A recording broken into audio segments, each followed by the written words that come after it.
aujourd'hui les gars, j'ai envie de parler d'une équipe qui a révolutionné la NBA, qui l'a révolutionné mais qui n'a pas gagné de bague, qui n'a même pas participé au NBA Finals. J'ai envie de parler aujourd'hui des Sacramento Kings parce que vraiment cette équipe, elle a vraiment changé un peu le paysage de la NBA. Vous êtes d'accord ou pas les mecs? Cowtown. Les Sacramento Kings. les cloches, la campagne de Californie. Non les gars, ils ont changé des choses. C'est des révolutionnaires. Hein. Ils n'ont pas gagné, mais c'est des révolutionnaires. On t'écoute pourquoi, Rafik? Il y a des choses à dire. Moi, j'ai des gens à mentionner. Je pense qu'on va en parler au cours de ce podcast, mais vraiment, hein, ce que Adelman a proposé à l'époque, c'était pas des choses qu'on voyait. Hein. C'était des choses quand tu regardais un match à cette époque-là, c'était de isolation sur isolation. On passe la balle au meilleur joueur et les 4 autres restent statiques et le regardent. C'était un peu, je caricature un peu, hein, mais on était un peu dans ce mindset-là. Et lui, il est arrivé. Il avait une star, Weber, mais non, c'est tout le monde participe au collectif, c'est tout le monde fait la passe, c'est tout le monde. Un pivot, il devait être capable de faire des passes, et c'est pour ça d'ailleurs qu'il a recruté des pivots. Mais on en parlera de toute façon au cours du podcast. Vous êtes pas d'accord avec moi? Bien sûr. Ben, on va rentrer dans le vif du sujet par rapport à cette fabuleuse équipe des Sacramento Kings qui n'ont pas été des Kings. Parce qu'en effet, il leur manque la bague, il leur manque même la finale, il leur manque même un titre à l'Ouest qu'ils auraient dû, à mon avis, soulever, mais que en effet certains lugubres personnages pourpres et or. Lugubre personnage, il a dit.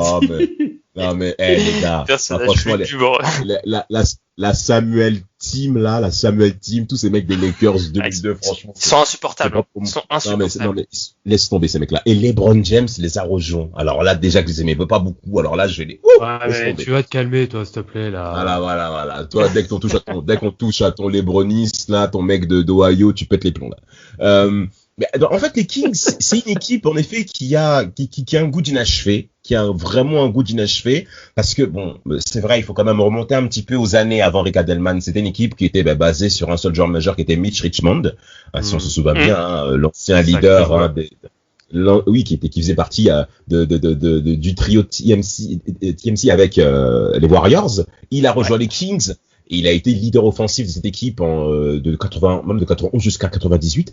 Et malheureusement, il n'y a pas eu trop de performances côté Kings. Par contre, il y a eu une révolution dans cette franchise. C'est l'arrivée des frères Maloff, hein, Vlad, hein, avec leur sap, là. C'était sapé, ces mecs-là. C'est sap. C'est simple, les gars sont venus tout simplement. En fait, le réel but des frères Malouf, c'était d'apporter un côté flashy justement à Sacramento, parce qu'il faut rappeler, Sacramento c'est la capitale de la Californie, contrairement à ce qu'on pourrait penser avec Los Angeles, c'est clairement pas le cas. Et voilà, les frères Malouf, donc qui étaient propriétaires de base de casinos à Las Vegas, au début des années 90. Voilà, il fallait absolument pouvoir donner de l'attractivité. Et qui disait bien sûr de l'attractivité était aussi d'amener des joueurs qui permettent justement d'avoir une vitrine, on va dire, un peu sexy à côté de la ville aux paillettes, aux strass et paillettes que peut-être Los Angeles. Exactement. Malheureusement, voilà, il y avait Mitch Richmond qui était très bon, hein, qui a été même à multiples All-Star avec Sacramento, mais c'était clairement pas assez. Les résultats sont à peine sur certaines saisons à peine à l'équipe, sinon c'est tout le temps négatif dans les années 90. Et là, après on a eu des enchaînements aussi de coach, mais il fallait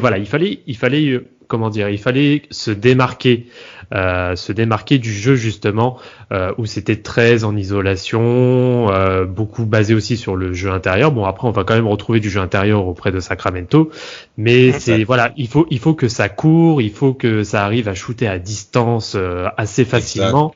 Voilà, il faut du mouvement. Il faut du mouvement, voilà, c'est ça. Du mouvement. Exactement.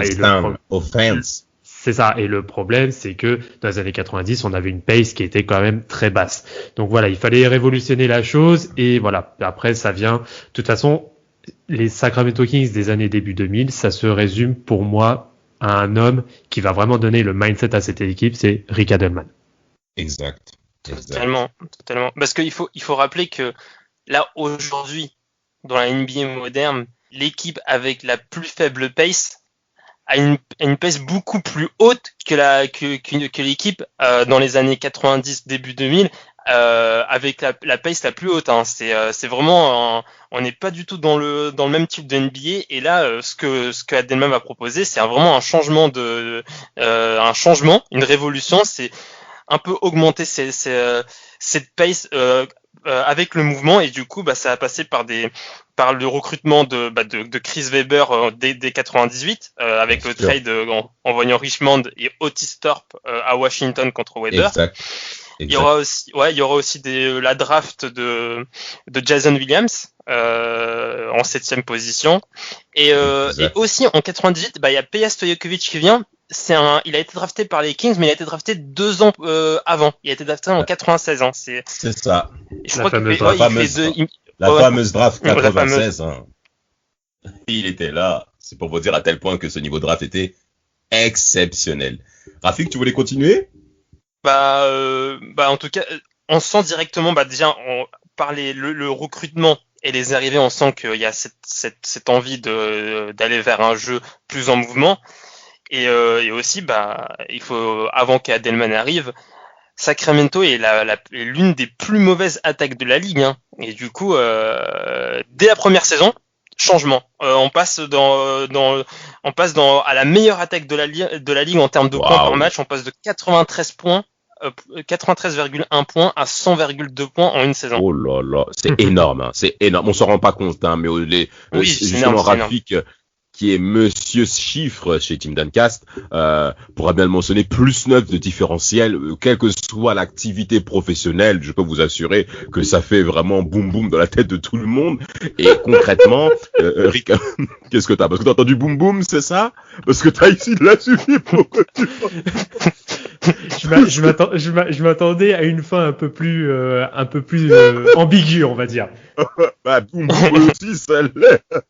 En tout cas, il y a un homme qu'il faut quand même, qui nous a vraiment impressionné aussi, autre que Chris Webber, qui était déjà leader, joueur à plus de 20 points de moyenne avec les tirs bons, qui fait bien entendu partie des meilleurs power forward de la ligue. Il y a aussi Jason Williams, qui concrètement White Chocolate, avec son fameux surnom White Chocolate, bien entendu, qui était le roi des highlights, en fait, Jason Williams. Alors en effet, les Kings étaient très impressionnants, et été 98, il y a aussi un autre recrutement majeur qu'il faut aussi mentionner, c'est Vlade Divac.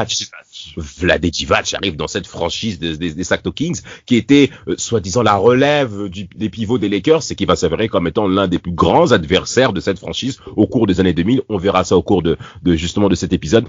Messieurs, des petits points de résultat par rapport au premier tour de playoff, parce que ça arrive vite, hein. Alors 98, pas de playoff, mais playoff en effet pour la saison 99 déjà, hein, Vlad, hein, ça commence déjà. Oui. Hein. Alors saison étriquée, hein, dû au lockout de cette année-là. Mais direct dès que Adelman arrive. Voilà, c'est la première saison complète avec lui. Hop là, ça passe direct en positif. On est à 27-23, qui termine très bien et qui vont donc en play-off. Et c'était la première depuis la saison 95-96, sans compter les années auparavant où ils n'y sont pas allés. Oui. Puis c'est ça, voilà, c'était hyper compliqué. Donc première grosse saison avec donc des playoffs. Bon ils sont tombés indirectement sur les compères californiens des Lakers. 99 Non, 99. C'est saison 99-2000, pardon. Voilà, c'est le Jazz. C'est ça, c'est le Jazz en effet. Ouais. Et ça se termine, Bon, à l'époque c'était série en 5, ça se termine donc à 3-2, mais pour le coup, pour une première, ils n'ont clairement pas à rougir. Ouais, absolument. Bon après c'était un Utah quand même avec deux très vieillissants, Malone et Stockton. Excuse-moi de te couper rapide, mais ils sont là. Non, oui, mais ils sont très vieillissants. Mais c'est vrai qu'ils sortent d'une finale NBA, hein. Mais c'est vrai que c'est un finaliste NBA qu'ils ont affronté. Mais Karl Malone, pardon, est MVP de la ligue. Il est MVP, hein, Karl Malone, quand même, en 99. Donc attention. Oui, c'est vrai. C'est vrai que ça vieillit, mais The Mailman est toujours là, hein. D'ailleurs, très cher auditeur et auditrice, on reviendra bien entendu sur ce personnage incroyable qui révolutionne même Oui. plusieurs des membres de Sport Content parce que Karl Malone c'est quand même un gros bébé. D'ailleurs pour cette saison 99, il y a eu pas mal de trophées qui ont été discernés auprès des membres de cette franchise. Hein. Alors t'as Geoff Petrie qui est le GM en place depuis je crois même 94 je crois, hein, qui est même GM de l'année. On a Chris Webber qui est All-Star bien entendu. Alors il n'y avait pas l'All-Star Game bien entendu pour la saison 99, mais il est deuxième, il est présent dans la deuxième meilleure équipe de la ligue. Et t'as Jason Williams qui est bien entendu All-Rookie First Team. Donc c'est prometteur comme l'a dit Vlad. Rafik, tu voulais mentionner quelques mots par rapport à cette saison avant qu'on rentre du sujet. Non mais c'était juste pour dire que Malone avait tabassé Weber d'ailleurs dans la série parce que Weber il fait une piètre série. Hein. Aïe. Non, Malone il a tabassé Malone. Non mais c'est une chose. Non mais c'est bien de dire ça parce que on va voir que plus tard dans d'autres séries en général c'est dû quand il passe pas c'est parce qu'il y en a un qui il y a une défaillance chez l'un des membres importants de l'équipe.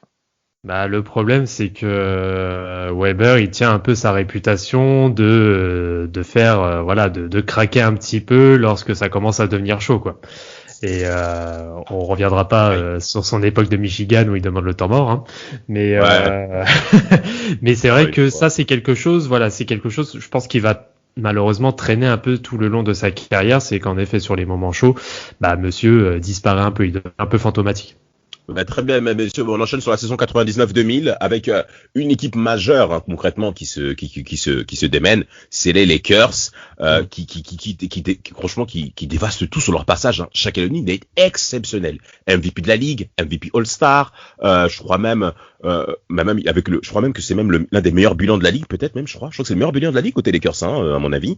Bref, peu importe, c'est pas le sujet. Mais en tout cas. 99-2000 exactement, les Lakers arrachent tout, je crois même il a 29 fois par match à peu près, il est colossal. Et au premier tour, c'est vraiment c'est le meilleur bilan. En tout cas, je te confirme, c'est le meilleur bilan. 67 victoires, tu ne peux que être le meilleur bilan. On est d'accord. En tout cas, les Lakers affrontent au premier tour Sacto. Les Lakers vont l'emporter 3-2 contre une belle équipe de Sacramento qui fait une bonne année hein, avec 44 victoires et 38 défaites. On a comme d'habitude C-Webb qui est All-Star, troisième membre il faisait partie de la troisième équipe de la ligue au cours de la saison régulière.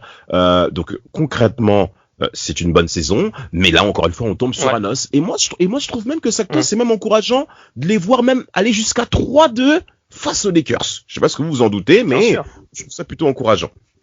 Okay, bien sûr.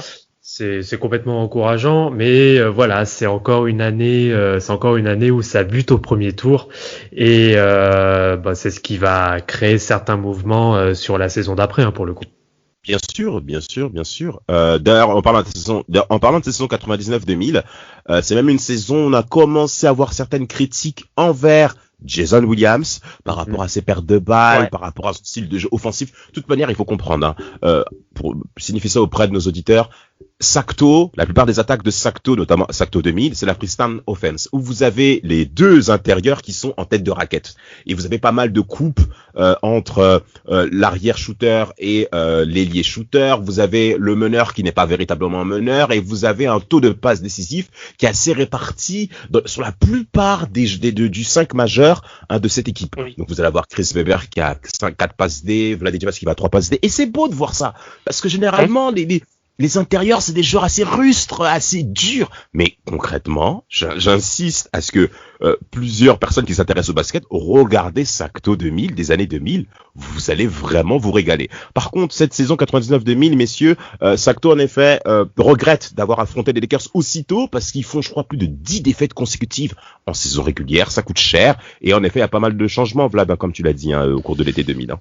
Alors c'est ça et puis comme je disais c'est là maintenant les places en play-off sont sécurisées mais maintenant il faut pouvoir passer un premier tour et pour ça malheureusement il n'y a pas de secret à ce stade de la saison, c'est qu'il faut renforcer la défense. Et c'est ce qui va avoir lieu avec notamment un échange entre Corliss Williamson et Doug Christie, hein, qui était aux Raptors de Toronto et qui à l'époque était réputé pour être un des meilleurs défenseurs sur les postes d'ailier arrière de toute la ligue. Et c'est ce qui va c'est ce qui va faire clairement la différence. Et là, on va avoir aussi le transfert qui va faire couler énormément d'encre. C'est le transfert de Jason Williams, donc qui part à l'époque, c'était encore Vancouver, donc aux Grizzlies. Voilà, aux Grizzlies pour Mike Bibby. Et c'est vrai que ça a été très très mal accueilli, sachant que par contre Bibby commençait déjà à se faire une vraie réputation, en étant un joueur certes bien moins spectaculaire que Jason Williams, mais qui était beaucoup plus efficace, notamment en termes de leadership sur le parquet. Et en parallèle, on voulait confirmer la bonne lancée et donc d'ajouter une prolongation sur le contrat de Chris Webber. Et quel contrat Rafik, t'en as eu 20, je crois. Non, c'est celui à 80 et quelques, 89 millions. Ah non. C'est pas ce qui s'est passé pour C-Web, hein. Ah non. C-Web on lui a donné un contrat sur 7 ans de 127 millions de dollars. 127 millions de dollars sur 7 ans. Alors là, nous sommes début 2000, hein. Exactement. C'est pas les contrats qu'on donne à Rudy Gobert, hein. Ça n'a rien à voir. Beaucoup de personnes pourraient estimer comment ça se fait Rudy Gobert égale autant d'argent. C'est grâce justement aux performances de la NBA des années 2000. Si aujourd'hui on trouve de tels chiffres aujourd'hui, messieurs. Et si Webb, son contrat à 127 millions de dollars, arrive au déçonner plus d'un. Mais le problème, c'est que Sacto, c'est un petit marché. C'est pas un marché attractif. Donc il faut donner beaucoup d'argent aux joueurs majeurs des marchés attractifs pour les faire tenir. Et c'est exactement ce qui s'est passé avec les Kings, où c'est un contrat qui a fait couler beaucoup d'encre, en effet. D'ailleurs, Chris Webber sort d'une année 2001, on est bien sur l'année 2001, où il est exceptionnel, je crois même d'ailleurs, je vais même signifier certaines informations. Il fait une saison MVP. Non mais exactement, je crois même qu'il est quatrième MVP. Exact, ouais. Rafik, t'as des chiffres par rapport à ça? On peut te faire confiance. Je sais pas c'est quoi son classement MVP. Il est quatrième. Mais en tout cas, si tu regardes les chiffres, quatrième, mais si tu regardes surtout les chiffres de l'équipe de Sacramento à partir de 2000, le scoring se répartit sur plusieurs joueurs. On a à chaque fois 6 joueurs, voire 7 joueurs à plus de 10 points de moyenne. Et c'est là que tu comprends que ça y est, on voit vraiment le jeu de Adelman. On comprend que ce que Adelman veut mettre en place, que le scoring peut venir de n'importe où. Même si on a un Weber, c'est le à 27 points de moyenne, s'il ne score pas un soir, il y aura Stojakovic qui va scorer, ou il y aura Divac, ou il y aura Bobby Jackson, il y aura d'autres personnes qui peuvent, ou Mike Bibby, même plus tard. Sûr. Donc il y aura toujours quelqu'un qui peut prendre la relève au scoring. Exact. Dans ce cas-là, en tout cas, l'été 2001 aura été fondateur pour les Kings qui, en effet, se sont inclinés encore une fois, mais cette fois-ci au deuxième tour face aux Lakers 4-0 sans appel, malgré un très bon bilan en saison régulière de 55 victoires et 27 défaites. Messieurs, allons-y sur le vif du sujet. C'est trop fort, enfin qu'on y vient. Non, vraiment. Vas-y, rentre dans le sujet. Vas-y, c'est parti. Finale de conférence Ouest 2002, les gars. Les Kings sont 60. Il a même pas voulu parler de la saison. La saison, rien à foutre. On va dire en finale. Les reins. Les Kings, ils sont en finale de conférence Ouest après avoir écrasé les Mavs au deuxième tour. Ça, c'est évident. Mais ils sortent surtout d'une saison régulière où ils sont premiers à l'Ouest et même premiers de la Ligue, je crois. Ils font la meilleure saison de l'histoire de Sacramento. Exact. 61 victoires et 21 défaites pour les Kings en saison régulière, avec même plusieurs trophées discernés. Doug Christie qui est All Defensive Second Team, Chris Webber qui est dans la deuxième équipe de la ligue, Peja Stojakovic qui est All-Star, bien entendu Peja Stojakovic avec 20 points par match. Ça veut dire mais c'est une montante. Il y a ça, mais surtout quand tu regardes les bookmakers, les codes qu'ils ont mis pour les Kings, ils avaient seulement une cote de 10 pour le championnat, pour être champion NBA. Les mecs, ils ont dû avoir des chocottes par rapport à leur oseille. J'ai rarement vu une équipe avec une cote aussi basse. Non, mais vraiment, et on parle des Kings, et c'était pas n'importe quel Kings qu'on voit actuellement. Franchement, messieurs, finale 2002, les gars. Allons-y. Match 1, comment ça se passe? Juste un petit mot. Est-ce que vous avez des souvenirs? Parce que moi, je suis prêt à dégainer, je vous le dis. Vas-y, dégaine, déroule.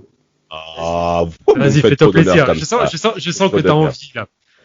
Ok, les Lakers, vraiment, faut vraiment preuve quand même d'une certaine autorité pour ce premier match qui se joue à Sacramento, avec les fameuses cloches, cling, cling, cling, cling, cling, cling. Ridicule. gagnent le match 1, le match 2, les Kings égalisent. Ils ont tabassé d'entrée au match 1. Genre, dès le premier carton, ils les ont tabassés. Ouais. Ah, mais ça a été vraiment, maintenant, les Lakers ont vraiment voulu affirmer leur autorité, mais ça n'a pas été le cas durant toute la série, et notamment le match 3, messieurs, le match 3, qui se déroule à Los Angeles. Ce match-là, les Kings mènent de plus 22 points, à la fin du troisième quart-temps, parce que les Lakers passent totalement au travers en tout début de deuxième mi-temps, et les Kings ont un niveau de jeu, notamment avec des tirs à mi-distance de Mike Bibby, de Chris Webber, des coupes, des jeux sans ballon de P.A. Stojakovic et même Hedo Turkoglu également, qui a été drafté, la fameuse draft en 2000. Concrètement, les Kings, t'as raison de rigoler, Vlad. Franchement, t'as raison. Parce que la draft 2000, c'est l'Olympique de Marseille qui lutte pour pas descendre en Ligue 2. Hein. Franchement, enfin bref. C'est trop. Non, franchement, match 3. Et puis au match 3, est-ce que vous vous souvenez ce qu'a fait Kobe Bryant au match 3? Est-ce que vous vous souvenez ce qu'a fait Kobe, comment il s'est repris, Vlad? Vous en avez des souvenirs ou pas? C'est compliqué, hein. Attends, juste parce que c'est pas LeBron James, hein. Non, mais... c'est pas les... Ouais, ça va, calme-toi. Par contre, il a fait ses numéros on parle bien du match 3, on est bien d'accord, hein. Exact. Il a fait ses numéros, donc il a fait 8 sur 24. Non, mais oui, c'est vrai, il a fait 8 sur... C'était très compliqué. C'était très compliqué pour Kobe. Mais par contre, au quatrième quart-temps, les Lakers font un retour au score exceptionnel. Brian Shaw, Lynn Center et t'as Phil Jackson qui met pas mal de titulaires sur le banc après une prestation aussi insipide. Et en plus, le Staples Center siffle son équipe. C'est important. Bon, les Kings vont quand même s'en sortir en remportant le match 3, mais messieurs, match 4. Je vous laisse l'honneur. Je sais pas qui veut commencer. Vlad, Rafik, à vous la parole. Parce que moi, j'en ai encore jusqu'au... C'est compliqué pour moi.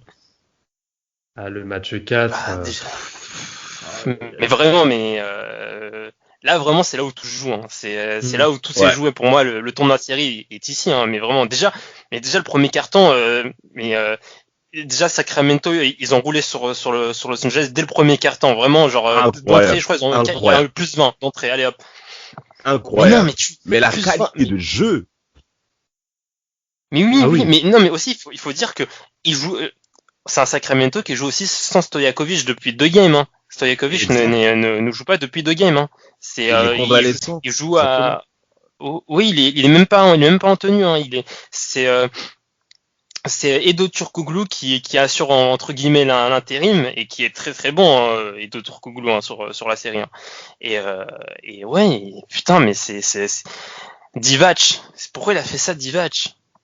Vraiment, si je devais parier sur non, s'il y avait un joueur sur lequel je ne devais pas parier sur l'erreur en fin de rencontre, c'est Divac. Divac, pour moi, à aucun moment il est capable de faire entre guillemets cette erreur.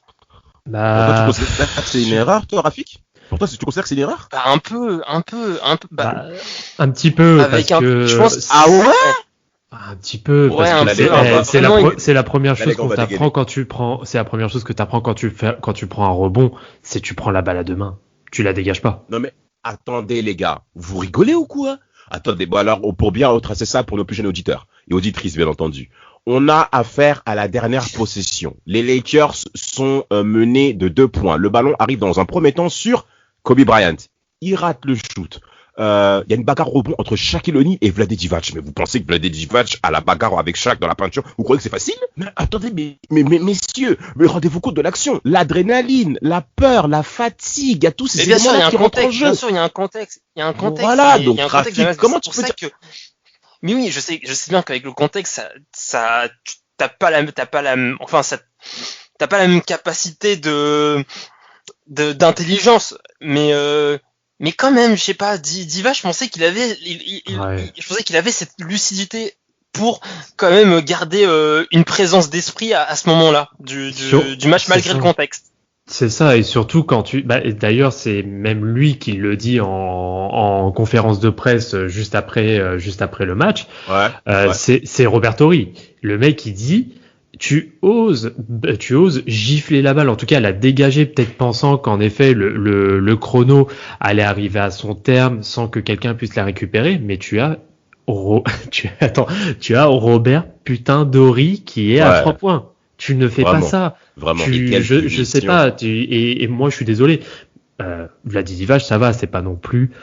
C'est pas n'importe quel intérieur. Il est quand même capable, un minimum, de prendre un rebond sur Shaquille O'Neal. Il faut pas non plus forcer la chose. Surtout qu'en plus, il arrive à gifler facilement à la balle. Donc pour moi, il est complètement capable de la gober aussi. Et pour moi, ça c'est une grosse erreur de l'avoir fait. Et plus une erreur, on va dire, d'appréciation et aussi de lucidité.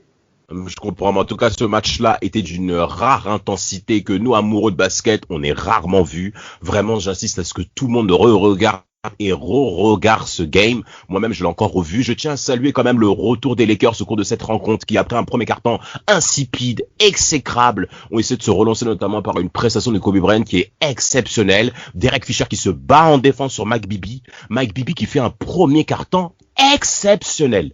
Franchement, c'était exceptionnel. Chris Webber à la passe, vous allez vous régaler. Mais la dureté des Lakers, le combat qu'imposent les Lakers de manière physique, parce que concrètement, les Kings, c'est quoi? Moi, je dirais la fragilité des Kings, c'est le combat physique. Alors, t'as Doc Christie qui va répondre présent dans ce domaine-là, évidemment, mais il y a le combat physique qu'imposent les Lakers au fur et à mesure de la rencontre qui commence à peser, on va dire, sur l'aspect de la combativité côté Kings, et notamment dans leur lucidité, mais c'est aussi le banc. Côté banc du côté Kings, c'est limité quand même. Moi, Lawrence Vanderbrink, je suis désolé. Vanderberg, c'est vraiment Berg, tu vois, donc c'est vraiment compliqué. Donc les Lakers égalisent à 2 partout. Le match 5, on a en effet les Kings qui l'emportent vers les dernières minutes avec Mike Bibby encore une fois qui est performant. Et le match 6, messieurs. Le match 6. Qu'est-ce qui se passe, Rafik? Non! Les arbitres. Oh. Combien ils ont eu de lancers francs les Lakers? Combien? Les lancers, c'est juste au match 6? Ouais. Au match 6 ou au match 7? 6. Le 6. Au 6, ils ont eu 40 lancés au match 6. Regarde-moi ça. 40 lancés contre 25. 25. Non, attends, c'est surtout dans le dernier carton qu'il y a le scandale sur les lancers francs. 21 lancés à 7. Non, c'est scandaleux. 27 lancés. C'est scandaleux. 27 lancés, pardon. Pour les et 21 000, oui, pardon. Oh là là, c'est incroyable. Le match 6, c'est une purge, messieurs. Concrètement, moi, non. De toute manière, on le sait tous, mais on ne le dira pas. Parce qu'il faut que, de toute manière, c'est très simple. Si vous faites le différentiel entre Sacramento et Los Angeles, il n'y a pas photo, en fait. Il n'y a pas photo. Je suis désolé, c'est beaucoup plus reluisant de voir Los Angeles soulever un trophée qu'une ville comme Sacramento. En tout cas, les Lakers vont l'emporter également au match 7 où ils vont faire vraiment preuve d'une grande maturité pour l'emporter à Sacramento avec encore une fois certaines fautes aussi qui sont soufflées à mon avis contre Vladi Divac qui sont vraiment grossières, vraiment grossières. Mais en prolongation, match 7, vous avez un dernier mot à dire là-dessus? Parce que concrètement, cette série, c'est vraiment la tournure pour moi par rapport aux Kings, cette série 2002. Ouais, c'est simple. Sur les derniers matchs, Shaq il montre que c'est lui le patron. C'est aussi simple que ça. Il a des stats qui sont juste ahurissantes en fait. Vraiment. En tout cas, les Kings vont s'incliner 4-3 dans cette finale de conférence Ouest, qui concrètement était même là. Vas-y, Rafik. On a parlé des lancers francs côté Lakers, mais là j'ai envie de parler aussi de la réussite au lancer franc. Quand même, les Kings, dans le dernier game, ils font 50% lancers francs, un peu plus, ils font 53%. C'est des choses, ça pardonne pas dans un game 7. Honnêtement, ils en mettaient juste, ils faisaient un 75%, ce qui est à peu près la norme pour une équipe NBA de tourner à 75%, ça tourne à quoi? 70-75%, une équipe de NBA surtout pour les Kings, une équipe qui veut gagner le titre, tu dois avoir un pourcentage de lancers francs bien sûr. plus élevé que 50, c'est scandaleux. Ok, ils ont eu 27 lancers dans le dernier quart-temps, les Lakers, mais par exemple, Shaquille O'Neal, il a mis ses lancers, sur la deuxième mi-temps, il met 10 lancers francs sur 14, chacun. Exact. C'est bien que tu parles de ça. C'est clairement. Non, mais c'est ça. Mais le truc, c'est que le truc, c'est que quand tu regardes aussi sur le match 7, sur la prolongation, et c'est là que de toute façon, c'est là que ça se joue réellement. C'est le manque total d'agressivité des Kings. Les mecs, Exact. on est en prolongation, donc automatiquement, les fautes d'équipe restent au même stade que le 4e quart-temps. Les mecs ont pris 0 lancer franc. Et ça coûte cher. Et ça coûte très cher. Sachant que les Lakers, à côté, ils font un 8/8. Exactement, voilà, vous voyez la différence entre une très grande équipe et une équipe qui cherche à gagner le titre. Cette défaite fera très mal aux Kings au cours de cet été 2002, où concrètement c'était les 2 meilleures équipes de la ligue au cours de cette même année. La saison 2003, les Kings ont continué à être performants, avec notamment certains titres qui ont été décernés à certains membres de l'effectif. Bobby Jackson qui sera meilleur 6e homme de la ligue, Doug Christie qui va également exploser, avec encore une fois un autre titre également présent dans la meilleure équipe défensif de la ligue, Peja et C-Web qui sont All-Star comme d'habitude, mais en playoff deuxième tour, blessure de Chris Webber face aux Mavs. Qu'est-ce qui s'est passé, Vlad, par rapport à cette série? C'est simple, oui, c'est vraiment la blessure qui va tout faire capoter en fait. Pourtant, si Webb qui était très fort sur le début de série, moi je me rappelle d'ailleurs d'un gros poster qu'il met sur Sean Bradley au match 1 à Dallas. Et après, malheureusement, on sait très bien que c'est Chris Webber qui tient les clés du camion. Et après derrière, logiquement, ils s'imposent et encore, ils ont quand même bien tenu leur rang face à des Mavs qui, pour le coup, eux, étaient au complet. Exact. Au complet et très en réussite, à l'image de. Ah non, mais ils étaient très en réussite, à l'image d'un Nick Van Exel qui rentrait tout, il rentrait tout Van Exel à 3 points. D'ailleurs, ils étaient à peu de 40% à 3 points sur la série, les Mavs. Incroyable. Ils ont shooté 187 fois à 3 points. Ça veut dire qu'ils shootaient en moyenne plus de 20 shoots à 3 points par match. Non, même voire 30. Ils shootaient 30 shoots à 3 points par match jusqu'à il y a eu 7 games. Du coup, non, ils ont shooté 25. C'est énorme. Et ce qui est vraiment beaucoup pour une équipe début des années 2000, les Mavs ont l'emporté 4-3. Exactement, en 2003, les Mavs ont l'emporté 4-2 au cours de cette 4-3 au cours de cette série de playoff de deuxième tour. En 2004, il y a un autre homme également qui va se porter devant eux, Kevin Garnett au cours de cette demi-finale de conférence Ouest, où enfin KG est performant en playoff avec ses T-Wolves. Mais par contre, moi je le dis, si Webb était en bonne santé, parce qu'il y a un joueur qui a émergé concrètement en termes de leadership offensif, c'est Peja Stojakovic qui finit 4e au titre d'MVP pour les Kings, mais et d'ailleurs avec un bon bilan, 55 victoires et 27 défaites. C'est une équipe qui est vraiment régulière concernant les Kings. Vous avez toujours du très bon jeu. Si Webb est de retour, après ces ruptures des ligaments croisés du genou, pour un joueur qui a plus de 30 ans, c'est quand même conséquent. En tout cas, qui avait 30 ans, c'est vraiment conséquent. Et en effet, il y a Brad Miller. Et Brad Miller qui est également présent avec ce trade. Il vient pour remplacer Weber, enfin pendant la convalescence de Weber, mais il s'est bien intégré dans le schéma. Qui était d'ailleurs All-Star juste l'année d'avant. Avec mes Pacers, avec les Pacers d'Indiana. En tout cas, les Kings vont tomber sur Los T-Wolves. Arrêtez les gars, arrêtez. J'ai le droit quand même, Los Paisanos. Arrête ça. Tu seras surtout quand on va frapper tes Sixers de merde avec leur cloche. Non, il est fort. Il a réussi à placer les Pacers parce qu'on est à l'ouest. Moi, j'ai aucun moyen de placer les Bucks. Vraiment, je cherche des places, je peux passer les Bucks. J'attends justement. Je lui ai bien tendu la perche avec Brad Miller. Je suis bien content qu'il l'ait prise derrière. Non, mais on pourra s'en passer tes Springboks là. On pourra s'en passer là. Tes mecs là, tes antilopes à la con là. Maintenant, concernant les Kings, concrètement, cette défaite contre les T-Wolves démontre pour moi qu'ils seront malheureusement jamais une équipe gagnante, parce que perdre contre les T-Wolves quand même, qui ont plusieurs fois lutté au premier tour, ça coûte cher. Mais la saison 2005, messieurs, c'est concrètement le signe de la fin. C'est fini. 2004-2005. C'est fini. Ça c'est parce qu'il y a Coutinho Mobley en fait. Je dis ça parce qu'il y a Coutinho. Voilà, ça c'est l'une des raisons. Concrètement, c'est l'une des raisons. Mais c'est pas que. Je le déteste, c'est vrai. Je suis désolé. Déjà, il y a le départ de Weber. Ils sont tombés sur beaucoup plus fort. Jérôme James. Et après t'as les Kings.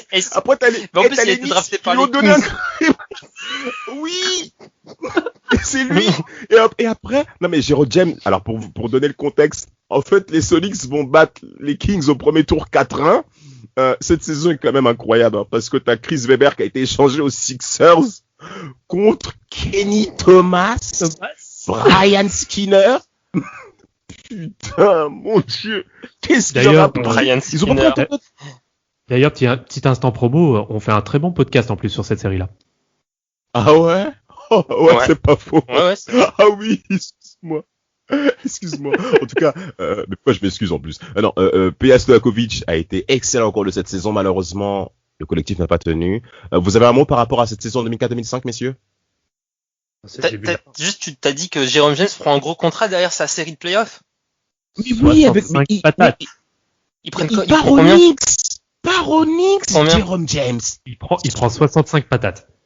C'est incroyable. Sur combien? Sur 10 ans? Sur 5, à mon avis. Ça doit être 5, à mon avis. Ça doit être 5. Ouais, c'est 4 ou 5 ans, je sais plus exactement, ouais. Ouais, je sais plus, mais il prend un très gros contrat. Incroyable. Mais je te dis, les Knicks, c'est n'importe quoi. Les Knicks, c'est n'importe quoi. C'est Isaiah Thomas. Ou il était pas encore là. Arrêtez, bon. On fera un épisode sur les Knicks. Ne vous inquiétez pas, très chers auditeurs. On fera un épisode. Les dingueries qu'ont fait les Knicks, on fera un épisode dessus. Ça, vous pouvez en être sûr là-dessus. Messieurs, un goût par rapport à cette série de playoffs et à cette saison 2004-2005, Vlad? Ouais, c'est vraiment la saison bascule en fait, où c'est une ère qui arrive, enfin c'est un cycle qui arrive à sa fin. Malheureusement la relève avec les différents transferts et recrutements qu'il y a eu n'a clairement pas pris, et maintenant les Kings depuis cette saison-là, à ma connaissance, il y a eu 0 série de playoffs. En 2006 ils en ont fait une contre les Spurs. Ah oui, pardon, c'est après 2006, c'est vrai.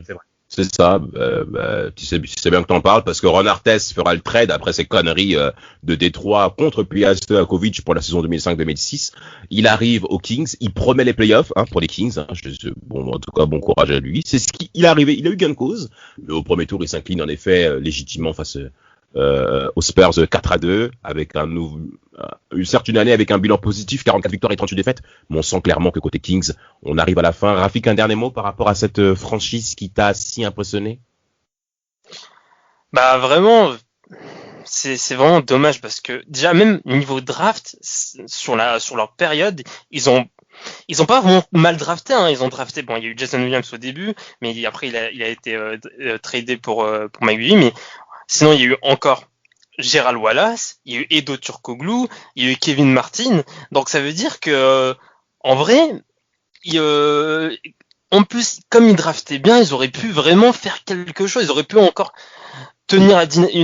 prolonger, on va dire, entre guillemets, pas la dynastie, mais prolonger un peu quand même cette période-là. Et en fait, je trouve que quand même il y a une mauvaise gestion au niveau de trade, transfert, parce qu'après Turkoglu et Wallace et même Weber partiront.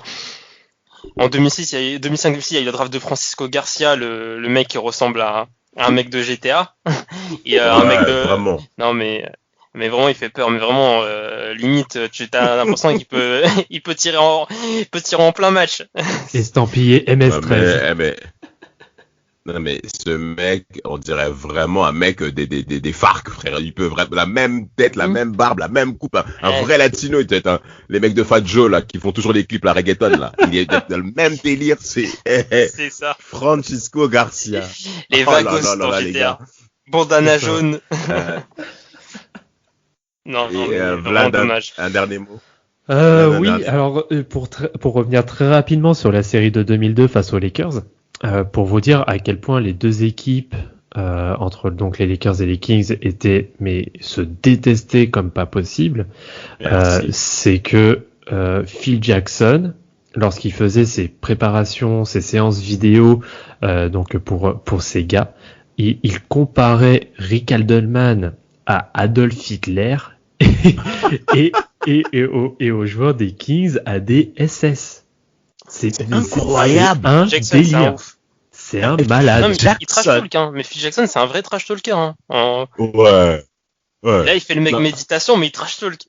Non, mais, Ah mais oui, non, mais vraiment, Il fait le, mais vraiment, il fait le mec contrôle, Ouais. je suis en plein contrôle, mais c'est un haut, il dit des dingueries après.